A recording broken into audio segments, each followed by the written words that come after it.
ಶಿವಾನಂದಜಿಯವರು. ಇವರು ತ್ಯಾಗವ್ರತನೇ ಶಿವಾನಂದ ಗುರುಶಕ್ತಿಯ ದರ್ಶನ. ಅವರು ರಾಮಕೃಷ್ಣ ಮಹಾಸಂಘದ ದ್ವಿತೀಯ ಸಂಘ ಗುರುಗಳಾಗಿ ಗುರುಶಕ್ತಿಯನ್ನು ಅಸಂಖ್ಯರಿಗೆ ಮಂತ್ರ ದೀಕ್ಷೆ ನೀಡುವ ಮೂಲಕ, ಆಧ್ಯಾತ್ಮಿಕ ಮಾರ್ಗದರ್ಶನ ಮಾಡುವ ಮೂಲಕ ಲೋಕಕ್ಕೆ ಗುರುಶಕ್ತಿಯ ಪ್ರಭಾವವನ್ನು, ಕಾರುಣ್ಯವನ್ನು, ಮಹಿಮೆಯನ್ನು ತಿಳಿಯಪಡಿಸಿದ್ದಾರೆ.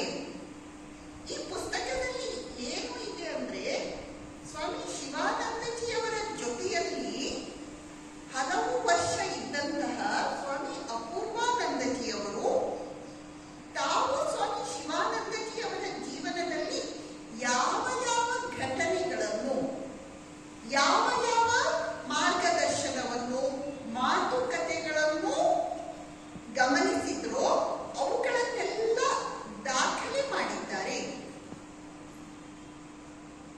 ಇದು ಇಂಗ್ಲಿಷ್ನಲ್ಲಿ ದ ಸ್ಟೋರಿ ಆಫ್ ಇದು ಅದೇ ಇನ್ನೊಂದು, ಇದರ ಹೆಸರು ಇನ್ ದ ಡಿವೈನ್ ರೆಲ್ಮ್.